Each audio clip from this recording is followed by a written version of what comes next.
COSATU and its affiliates are marching against the country's unemployment crisis and various challenges they say facing workers. Let's discuss this further. We're joined this afternoon by Professor Valodia, who is from the Southern Center for Inequality Studies at Wits University. Prof, welcome to the program. Thanks for joining us this afternoon.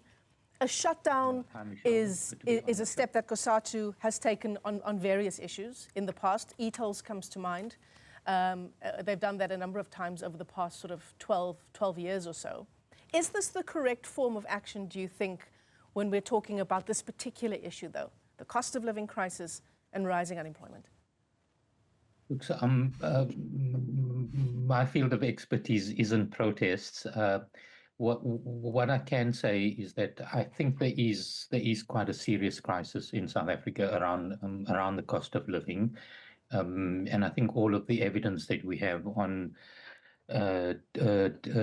data on these issues is that households and families are under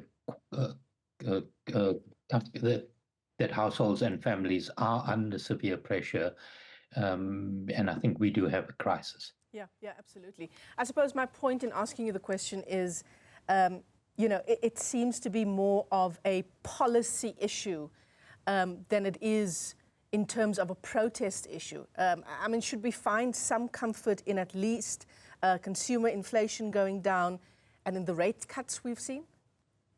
Yeah, I think it's kind of pleasing to note that there are some signs that the economic situation is changing, and that we might be at something that we would think about as a turning point.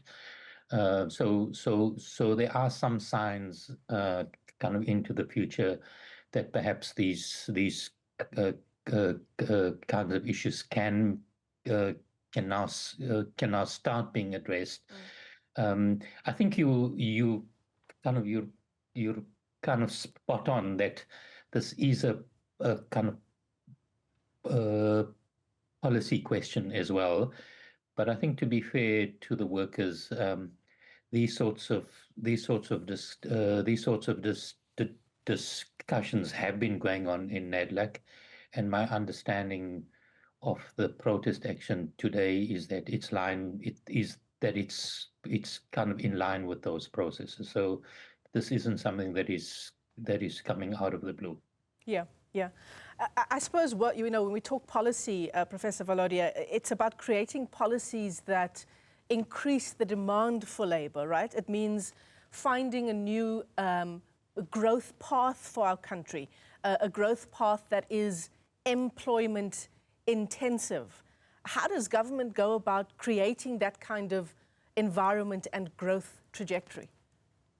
Yeah, so in a piece that I wrote recently, I made the argument that we need a game changer, and I would strongly say that we're not going to solve these unemployment problems by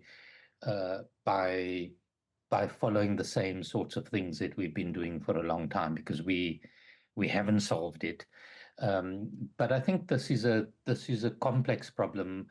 It's not something unrelated to the way the global economy is performing. It's not unrelated to the use of technology and how that is impacting on work. I think South Africa has grappled with this unemployment problem for a long time. I'm somewhat optimistic that something like climate change and the adjustment that we're going to have to make to how our economy operates to deal with climate change might just be the sort of game changer that is going to shift our economy from one that is not absorbing a large amount of labor to one that perhaps will start to absorb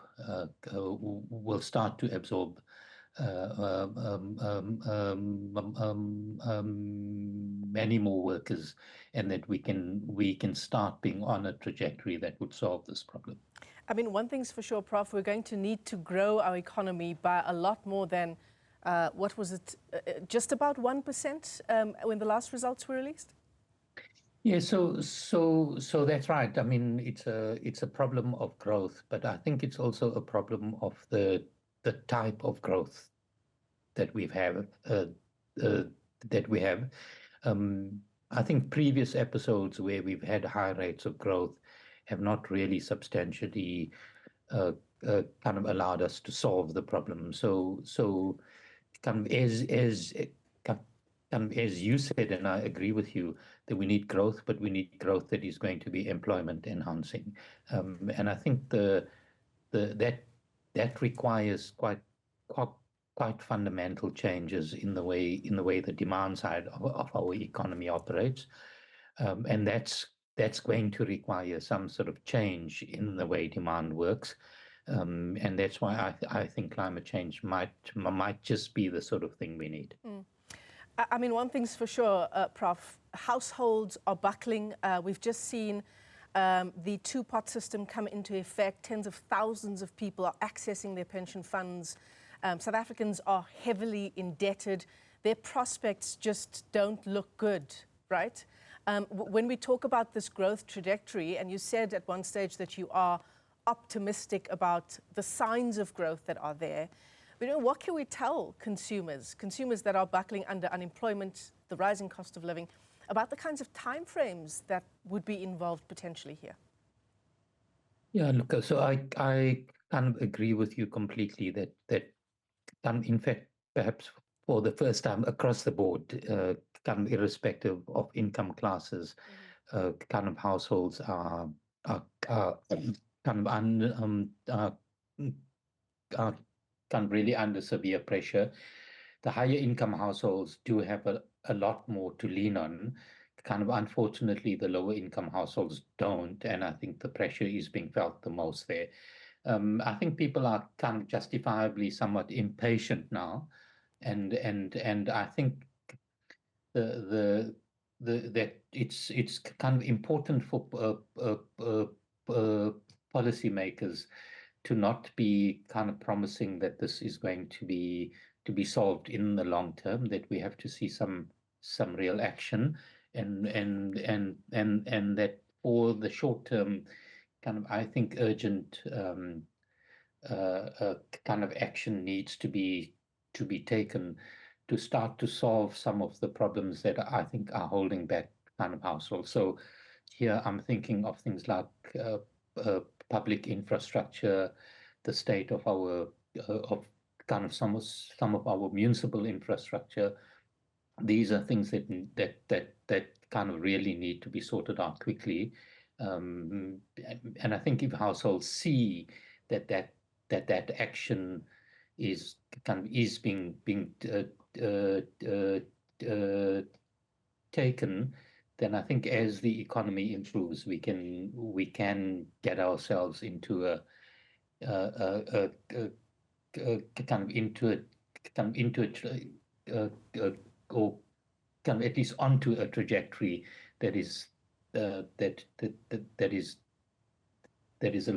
lot better than the one that we're on now. Yeah, certainly. Professor Imran Valodia, let me thank you for your time this afternoon. Thanks for joining us on Daytime Update. He's a director at the Southern Center for Inequality Studies as we track the story of COSATU leading a national shutdown against the cost of living crisis and rising unemployment.